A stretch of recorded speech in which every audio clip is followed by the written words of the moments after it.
To install and set up the State Farm app on your device, follow these simple steps. Download the app. For iPhone, open the App Store, search for State Farm and tap Get to download the app. For Android, open the Google Play Store, search for State Farm and tap Install. Open the app. Once the app is installed, tap the State Farm icon on your home screen to launch it. Sign in or create an account.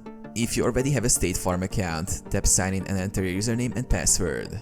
If you don't have an account, tap Create Account to register.